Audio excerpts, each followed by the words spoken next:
ॐ भूर्भुवः स्वः तत्सवितुर्वरेण्यं भर्गो देवस्य धीमहि धियो यो नः प्रचोदयात्। ॐ सद्गुरुचरणकमलेभ्यो नमः। परम पूज्य गुरुदेव परम वंदनीय माता जी के सूक्ष्म उपस्थिति में ऑनलाइन दैनिक स्वाध्याय के आज के एपिसोड में स्वाध्याय प्रेमी सभी भाई बहन एवं सुनने वाले सभी आत्मीय बंधुओं का बहुत बहुत स्वागत, बहुत बहुत अभिनंदन है। YouTube के माध्यम से साथियों हम लोग नित्य निरंतर परम पूज्य गुरुदेव के विचारों को आत्मसात कर रहे हैं। आइए आज का स्वाध्याय प्रारंभ करें।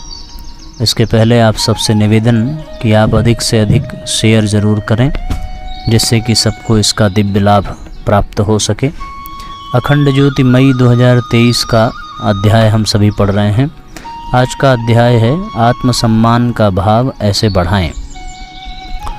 आत्मसम्मान जीवन का केंद्रीय तत्व है, जो व्यक्तित्व के समुचित विकास का निर्णायक आधार है। आत्मसम्मान स्वयं के प्रति अपनी धारणा व अपनी क्षमताओं के बारे में विश्वास का नाम है, जिसके आधार पर हमारी दूसरों के प्रति धारणा तय होती है। जब स्वयं के प्रति सकारात्मक धारणा होती है तो अपने बारे में, जीवन के बारे में तथा जगत में अपने स्थान के बारे में हम सकारात्मक दृष्टिकोण लिए होते हैं, जो जीवन के उतार चढ़ावों का बेहतर ढंग से सामना करने में हमें सक्षम बनाता है।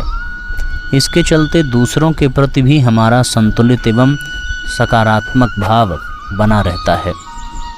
जब हमारा आत्मसम्मान न्यून होता है तो हम स्वयं व अपने जीवन को नकारात्मक व आलोचनात्मक रूप से देखना प्रारंभ कर देते हैं। अपनी क्षमताओं, व्यक्तित्व या दूसरों के कारण अपने जीवन में होने वाले परिवर्तनों के बारे में आश्वस्त नहीं रहते और हम जीवन की चुनौतियों का सामना करने में भी अक्षम अनुभव करते हैं। साथ ही दूसरों के प्रति भी नकारात्मक एवं असंतुलित भाव से आक्रांत रहते हैं। आत्मसम्मान को 4 आयामों में समझा जा सकता है, यथा स्व के प्रति धारणा, अपनी पहचान का भाव, दूसरों के प्रति भाव तथा अपनी क्षमताओं पर विश्वास। स्व के प्रति धारणा आत्मविश्वास व सुरक्षा के भाव से जुड़ी है।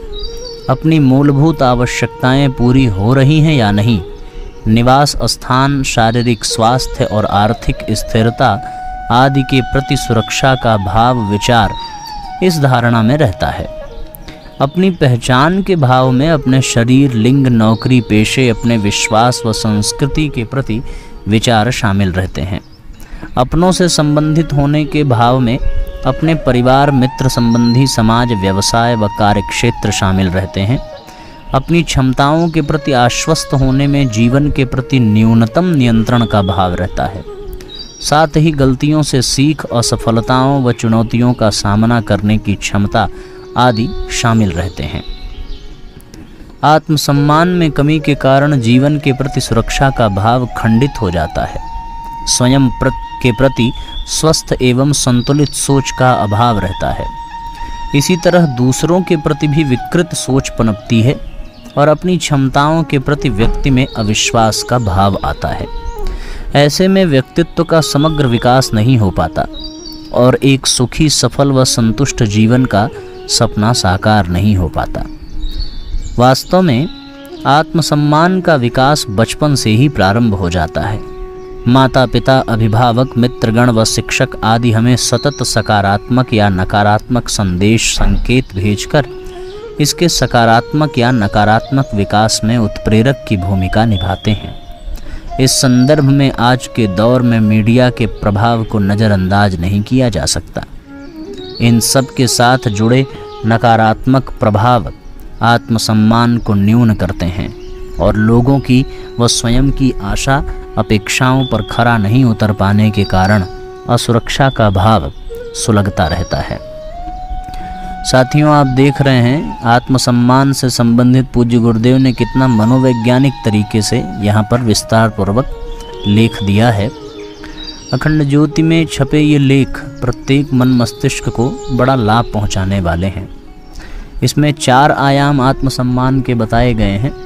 पहला आयाम है स्व के प्रति धारणा, हम स्वयं के बारे में क्या सोचते हैं।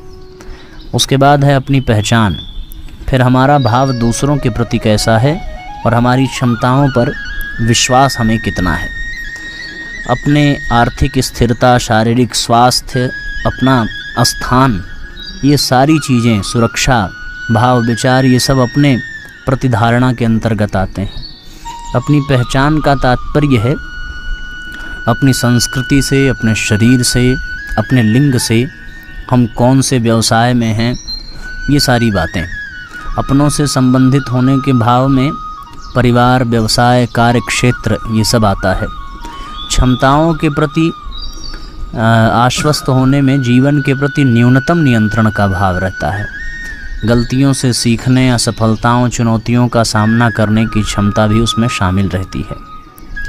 ये सारी चीज़ें आत्मसम्मान की कमी के कारण जीवन के प्रति सुरक्षा का भाव खंडित कर देती हैं और जीवन असुरक्षित जान पड़ता है, असंतुष्ट जान पड़ता है। जो आत्मविश्वास अपनी क्षमताओं के प्रति नहीं रखता है, वो व्यक्ति का समग्र विकास भी नहीं हो पाता, वो अपने जीवन में सुखी, सफल, साकार भी नहीं हो पाता। वास्तव में आत्मसम्मान का विकास बचपन से ही प्रारंभ हो जाता है और ये हमारे सभी अभिभावक, माता पिता, शिक्षक, मित्रगण जो भी हमारा जीवन निर्माण करने में अपनी भूमिका निभाते हैं, वो उत्प्रेरक की भूमिका निभाते हैं। उनके कारण ही हमारे जीवन में नकारात्मक और सकारात्मक दृष्टिकोण पनपता है। यही आत्मसम्मान बनाने का आधार बनता है। न्यून आत्मसम्मान के कारण हम सामाजिक स्थितियों से बचते फिरते हैं, नई चीज़ों को आजमाना बंद कर देते हैं, रिस्क लेने में डर लगता है, चुनौतीपूर्ण परिस्थितियों से दूर भागते रहते हैं। तात्कालिक रूप से हमें इसमें सुरक्षा अनुभव होती है, किंतु दीर्घकाल से यही हमारे अंदर भय व संशय को उत्पन्न करते हैं, जो हमारे मानसिक स्वास्थ्य को भी प्रभावित करते हैं और हम अवसाद व उद्विग्नता के शिकार हो जाते हैं। इनसे बचने के लिए हम धूम्रपान, शराब से लेकर तमाम तरह के नशों के आदी हो जाते हैं। सुखी व आनंदपूर्ण जीवन के लिए ये महत्वपूर्ण हो जाता है कि आत्मसम्मान की न्यूनता की स्थिति से कैसे उबरा जाए। इस संदर्भ में पहले स्वयं के बारे में सारी नकारात्मक धारणाओं को हमें समझना होगा और उनको चुनौती देना होगा। इनको कागज़ के पन्नों या डायरी में लिखिए और स्वयं से पूछिए कि सबसे पहले आपने ये कब सोचना शुरू किया। दूसरा, अब इनका सामना करिए और सकारात्मक अनुभवों को लिखिए। दूसरों ने आपके बारे में क्या कहा था, यह भी देखें। इस सूची को अपने सामने रखिए जहाँ से आप इसको देखते रह सकें। इस तरह आप स्वयं को सतत स्मरण दिला सकेंगे कि आप सही मार्ग पर हैं। अभी भी पूर्व की नकारात्मक स्मृतियां उभर सकती हैं, लेकिन धीरे धीरे आपके आत्मसम्मान का अंकुरित पौधा मजबूत वृक्ष का रूप ले रहा होगा। इसको खाद पानी देते रहें, इसको विकसित होता देखें तथा इसकी विरोधी बातों से सावधान रहें। इसके साथ आप किस चीज़ में अच्छे हैं इसको पहचानें, सकारात्मक रिश्तों को विकसित करें, अपने प्रति दयालु व उदार बनें, अपनी जायज़ मांगों व इच्छाओं का सम्मान करें, इनको पूरा करें, आवश्यकता पड़ने पर न करना सीखें, चुनौतियों को स्वीकार करना सीखें, स्वयं को चुनौतीपूर्ण लक्ष्य दें, साथ ही दूसरों से अपनी तुलना न करें। नियमित रूप से व्यायाम करना जिससे डोपामिन और सेरोटोनिन जैसे हैप्पीनेस हार्मोन उत्सर्जित होते हैं, वह आत्मसम्मान के भाव को पुष्ट करते हैं। डोपामिन और सेरोटोनिन, याद रखें कि हर कोई गलती करता है, अतः यदि जाने अनजाने कोई गलती हो जाती है तो अपने आप को कोसें नहीं, अपनी जीत का उत्सव मनाएं, वो चाहे छोटी हो या बड़ी हो। जो आपके नियंत्रण में है उस पर ध्यान केंद्रित करें, अपने शौक व पसंद की चीज़ों के लिए समय दें, एक अच्छा मित्र बने और अपने प्रियजनों के, सहयोगियों के, शुभचिंतकों के साथ समय बिताएं। दैनिक जीवन में इन सद्गुणों, आचार व्यवहार व दिनचर्या से जुड़े कार्यक्रमों का अभ्यास करते रहें तो कोई कारण नहीं कि आत्मसम्मान का भाव सुदृढ़ नहीं होगा। बल्कि ऐसा आत्मविश्वास जागृत होगा जो अपनी मन स्थिति को नियंत्रित और परिस्थितियों से तालमेल बैठाते हुए जीवन में एक नए संतुलन को साध रहा होगा तथा सुख शांति व आनंदपूर्ण जीवन की नई पटकथा लिख रहा हो। हम सभी अपने जीवन में आत्मविश्वास को जागृत करें, आत्मसम्मान को पावें। भारत को अपना घर ही नहीं संभालना है, हर क्षेत्र में विश्व का नेतृत्व भी करना है। इसके लिए उपयुक्त स्थिति उत्पन्न कर सकने वाले ऐसे महामानवों की आवश्यकता है जो स्वतंत्रता संग्राम से भी अधिक भारी हो। लड़ने से निर्माण का कार्य अधिक कुशलता और क्षमता का है। सो हमें अगले दिनों ऐसे मूर्धन्य महामानवों की आवश्यकता पड़ेगी जो अपने उज्जवल प्रकाश से सारा वातावरण प्रकाशवान कर दें। परम पूज्य गुरुदेव। इस तरीके से साथियों हमारा एक अध्याय पूरा हुआ। दूसरा अध्याय बड़ा मज़ेदार है और बड़ा जानकारी भरा हुआ है। औषधीय गुणों से भरपूर पुष्प। आइए अब अगला अध्याय प्रारंभ करते हैं, इसको भी ध्यानपूर्वक सुनें। अगला अध्याय है साथियों औषधीय गुणों से भरपूर पुष्प। पुष्प प्रकृति के अनुपम उपहार हैं। जहाँ वे अपने सतरंगी सौंदर्य के साथ परिवेश में अपनी रंगत बिखेरते हैं, वहीं अपने औषधीय गुणों के कारण इंसान एवं जीव जंतुओं के जीवन को समृद्ध भी करते हैं। प्रस्तुत है यहाँ कुछ ऐसे ही औषधीय गुणों से भरपूर पुष्प जो एक ओर जहाँ जीवन को सुंदर बनाते हैं तो वहीं दूसरी ओर हमारे स्वास्थ्य के लिए वरदान भी सिद्ध होते हैं। गेंदा एक लोकप्रिय फूल है जो प्रायः माला में गुंथकर पर्व त्योहारों एवं उत्सवों की शोभा बढ़ाता है, जबकि गेंदे का उपयोग एक सजावटी फूल से कहीं अधिक है। गेंदा अपने एंटीसेप्टिक, एंटी इन्फ्लामेटरी, एंटी स्पॉस्मोडिक और कसैले गुणों के लिए जाना जाता है, जिनके आधार पर यह रक्त परिसंचरण, सिर दर्द, घाव, दांतों में दर्द व गले की खराश में अत्यधिक लाभदायक रहता है। गेंदे का सेवन पाचन तंत्र को विषमुक्त डिटॉक्स करने में सहायक रहता है। वह शरीर को संक्रमण से बचाता है। इसका उपयोग चाय बनाने में भी किया जाता है। गेंदे के बीज को एकत्र कर मिश्री के साथ सेवन करने पर यह एक बलवर्धक औषधि का कार्य करता है तथा इससे दमे व खांसी की शिकायत में लाभ मिलता है। गेंदे के पुष्प को नारियल तेल के साथ कुचलकर व मिलाकर मालिश करने से सिर के संक्रमण व फोड़े फुंसियों में आराम मिलता है। इसी तरह कैलेंडुला फूल की पंखुड़ियाँ, उनका अपना उपयोग कटने, जलने व घावों को ठीक करने के लिए किया जाता रहा है। अपने जीवाणुरोधी गुणों के कारण यह त्वचा स्थित चकत्ते व मुहासों को ठीक करने में उपयोग किया जाता है। ये मांसपेशियों की ऐंठन को ठीक करता है तथा मासिक धर्म के दिनों में राहत देता है। कैलेंडुला अपने कसैले गुणों के कारण मुख के स्वास्थ्य को प्रोत्साहित करता है। गुड़हल एक अन्य प्रचलित फूल है जो लाल, गुलाबी, सफ़ेद, पीले और नारंगी रंग में पाया जाता है। गुड़हल में लौह तत्व, विटामिन बी, सी और एंटीऑक्सीडेंट्स होते हैं। यह प्रदर, बालों की समस्या और सर्दी जुकाम जैसे रोगों में लाभदायक रहता है। ये दस्त, बवासीर, रक्तस्राव के साथ बालों के झड़ने व खांसी आदि में भी लाभकारी होता है। गुड़हल के ताजे लाल फूलों को कुचलकर इसके रस को नहाते समय बालों पर हल्का हल्का रगड़ा जाए तो यह एक बेहतरीन कंडीशनर का काम करता है। गुड़हल की पत्तियों की चाय के सेवन से सर्दी, जुकाम व निम्न रक्तचाप में राहत मिलती है। गुड़हल के फूल को गोमूत्र के साथ पीसकर लगाने से बालों के झड़ने व सफ़ेद होने की समस्या में लाभ मिलता है। गुड़हल के फूल को सरसों या नारियल के तेल के साथ उबालने के बाद जो सिद्ध तेल बनता है वह शीरो रोग में उपयोग किया जाता है। गुड़हल के फूलों को चबाया जाए तो ये स्फूर्तिदायक होता है और माना जाता है कि इससे पौरुषत्व में वृद्धि होती है। गुलाब का सुंदर फूल कई रंगों में पाया जाता है। वह अपनी विशिष्ट खुशबू के साथ यह औषधीय गुणों से भी भरपूर है। इसकी पंखुड़ियाँ भीनी सुगंध के साथ मीठा स्वाद लिए होती हैं। इसमें टैनिन, विटामिन ए, बी, सी और ई होते हैं। ये आवश्यक तेलों से भी युक्त होता है। इसके फूल के रस का उपयोग शरीर के गर्मी और सिर दर्द को कम करने के लिए किया जाता है। इसे शीत प्रकृति का माना जाता है, जिस कारण यह एसिडिटी व पेट के लिए बहुत लाभकारी रहता है व पाचन संबंधी समस्याओं को ठीक करने में सहायता करता है। गुलाब के जल से आँखों की जलन दूर होती है। व त्वचा संबंधी समस्याओं में गुलाब का लेप सहायक रहता है। कब्ज को कम करने के लिए गुलाब की चाय का सेवन किया जाता है। अपनी सुगंध, स्वाद व औषधि गुणों के कारण गुलाब की पंखुड़ियों से बना गुलकंद पान आदि में बहुतायत में उपयोग किया जाता है। अपने एंटी इन्फ्लामेटरी गुणों के कारण गुलाब जोड़ों और मांसपेशियों के दर्द में राहत दिलाने में कारगर माना जाता है। विटामिन सी से भरपूर गुलाब समग्र स्वास्थ्य के लिए एक महत्वपूर्ण एंटीऑक्सीडेंट है। गुलाब की पंखुड़ियों व शरबत हृदय रोग में उपयोगी रहते हैं व चिंता अवसाद से लड़ने में सहायता करते हैं। गुलदाउदी का फूल सर्दी, सिरदर्द, आँखों में सूजन, गले में खराश और फोड़ों से संबंधित उपचार में चीनी चिकित्सा का अभिन्न हिस्सा रहा है।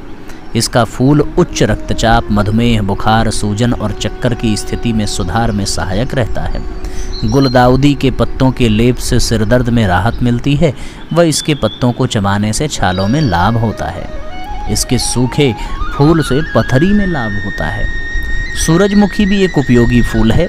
मैग्नीशियम, पोटेशियम, जस्ता और लौह जैसे पोषक तत्वों से भरपूर सूरजमुखी के बीज हृदय, पाचन और मस्तिष्क के कार्य में लाभदायक रहते हैं। सूरजमुखी का तेल हृदय की समस्याओं, मोटापे और अपच से जुड़े रोगों को रोकता है। ये त्वचा में नमी बनाए रहता है, अतः मालिश में इसका उपयोग किया जाता है। इसका बीज विटामिन व खनिज तत्वों से भरपूर है, जिसका कुकिंग तेल बनाया जाता है। इसके फूल की पत्तियों व बीजों का सेवन किया जाता है। इसके साथ केसर ठंडे क्षेत्रों में पाए जाने वाले एक सुगंधित व एवं बहुत सुंदर पुष्प है। कश्मीर में इसे बहुतायत में उगाया जाता है। इसके पुष्प के वर्तिकाग्र फिलामेंट को एक गुणकारी औषधि के रूप में उपयुक्त किया जाता है तथा ये काफ़ी महंगी औषधि के रूप में कार्य करता है, जिसका न्यून मात्रा में ही उपयोग किया जाता है। मिठाइयों, बिरयानी, शीत पेय व अन्य मीठे व्यंजनों में रंग और स्वाद बढ़ाने के लिए इसका उपयोग किया जाता है। इसे गर्म प्रकृति का माना जाता है व यह पेट की समस्याओं को दूर करने में लाभकारी रहता है। कमल एक जाना पहचाना पावन पुष्प है जो सफ़ेद या गुलाबी रंग लिए होता है।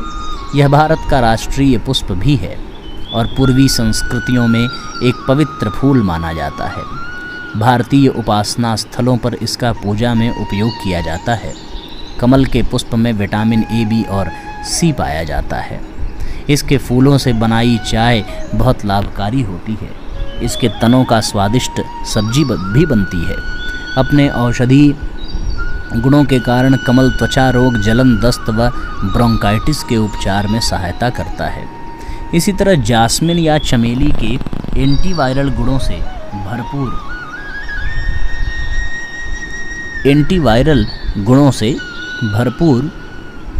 पुष्प है, जिसका सलाद व मिठाई में उपयोग किया जाता है।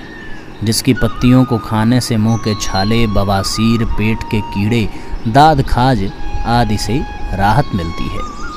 चमेली की चाय चिंता, अनिद्रा और स्नायविक संस्थान के रोगों में लाभदायक रहती है। इसमें श्वास व रक्तचाप को नियंत्रण करने का गुण होता है, अतः अवसाद में इसका उपयोग किया जाता है। पाचन समस्याओं, मासिक धर्म में दर्द और सूजन को कम करने में ये सहायक रहता है। इसके साथ शरीर दर्द व ऐंठन में चमेली का तेल उपयोग किया जाता है। बालों के स्वास्थ्य एवं पोषण में इसका विशिष्ट महत्व रहता है। इसी तरह हरसिंगार का फूल एंटीबैक्टीरियल, एंटीवायरल और एंटी रोमेटिक गुणों से भरपूर है। वह साइटिका, माइग्रेन, मलेरिया, डेंगू और चिकनगुनिया जैसे रोगों में बहुत उपयोगी होता है। हरसिंगार की पत्तियों के काढ़े या इसके सूखे पत्ते के चूर्ण का पानी के साथ नियमित रूप से प्रयोग करने से साइटिका के रोग से राहत मिलती है। हरसिंगार के फूलों से बनी चाय पीने से माइग्रेन में आराम मिलता है। सदाबहार फूल अपने औषधीय गुणों के लिए जाना जाता है। विशेषज्ञों के अनुसार इसके पौधे में 100 से अधिक एल्केलॉइड्स पाए जाते हैं जो बहुत लाभदायक होते हैं। सदाबहार को मधुमेह, रक्तचाप व कैंसर में बहुत उपयोगी माना जाता है। इसके फूलों को पानी में उबालकर छानने के बाद प्रातः खाली पेट पीने पर मधुमेह को बहुत सीमा तक नियंत्रित किया जा सकता है। सदाबहार की 4 ताज़ा पत्तियों को खाकर भी इस तरह का लाभ लिया जा सकता है। रक्तचाप में सदाबहार की जड़ों को साफ कर प्रातः खाली पेट चबाने व इसके रस को चूसने से लाभ मिलता है। इसकी पत्तियों की चटनी बनाकर सेवन करने से कैंसर के रोगियों को लाभ मिलता है व इसका कोई दुष्प्रभाव भी नहीं होता। इस तरह ये पुष्पों के अद्भुत संसार के कुछ उपयोगी उदाहरण हैं जिन्हें घर आंगन व खेत खलिहान में उगाकर परिवेश की सौंदर्य वृद्धि की जा सकती है और इनके औषधीय गुणों को समझते हुए इनसे लाभान्वित भी हुआ जा सकता है। बहुत महत्वपूर्ण अध्याय है साथियों, बहुत लाजवाब अध्याय है। इसके माध्यम से हम ये देख सकते हैं कि कितना सुंदर वर्णन यहाँ पर किया गया है इस बात का कि हम पुष्पों से न केवल सुंदरता बल्कि उनके औषधि गुणों से भी लाभान्वित हो सकते हैं। बहुत सारे पुष्पों के विषय में हम लोगों को ये जानकारी ही नहीं रही होगी जो आज इस अध्याय को पढ़ने के बाद प्राप्त हुई है। अमूमन जितने भी सामान्य रोग हैं और जो बड़े रोगों का कारण बनते हैं उन सब सामान्य रोगों का और असाध्य रोगों का भी इलाज इन पुष्पों के द्वारा सही दिशा निर्देशन में उपयोग करने पर मिल सकता है। और आप इन पंक्तियों को दोबारा भी सुन करके इन पुष्पों का प्रयोग अपने स्वास्थ्य के लिए कर सकते हैं। एक छोटी सी कहानी है। अनंत ब्रह्मांड पर आधिपत्य जमाने की मनुष्य की व्यर्थ चेष्टा पर उसे चेताते हुए प्रसिद्ध साहित्यकार बर्ट्रैंड रसेल ने लिखा है, अच्छा होता कि हम अपनी धरती ही सुधारते और बेचारे चंद्रमा को उसके भाग्य पर छोड़ देते। अभी तक हमारी मूर्खताएं धरती तक ही सीमित रही हैं। उन्हें ब्रह्मांड व्यापी बनाने में मुझे कोई ऐसी बात प्रतीत नहीं होती जिस पर विजयोत्सव मनाया जाए। चंद्रमा पर मनुष्य पहुंच तो गया है, यदि हम धरती को ही सुखी नहीं बना पाए तो यह प्रगति बेईमानी होगी। प्रगति के नाम पर आज विकृति को अपने जीवन का लक्ष्य बनाए चल रहे हैं। इंसान के लिए बर्ट्रैंड रसेल की ये पंक्तियाँ आज भी बहुत सार्थक प्रतीत होती हैं। साथियों, हम अपने जीवन को ऐसा ही बनावें कि वो दूसरों के लिए कल्याणकारी हो, पर हम अपने ही धरती को ऐसा नहीं अवसर दे पा रहे हैं और ऐसी स्थिति में वहाँ पहुँचना और वहाँ जाकर के चंद्रमा को भी नर्क बना देना ये बहुत ही अनुचित होगा। ये प्रगति नहीं, ये अवनति है। आइए गायत्री मंत्र पढ़ते हुए आज के सत्र को विश्राम दिया जाए। ओम भूर्भुवः स्वः तत्सवितुर्वरेण्यं भर्गो देवस्य धीमहि धियो यो नः प्रचोदयात्। ओम सद्गुरुचरणकमलेभ्यो नमः। सभी आत्मीय बंधुओं को बहुत बहुत प्रणाम। सबको नमस्कार, सबको धन्यवाद, सबका मंगल हो। शुभ रात्रि।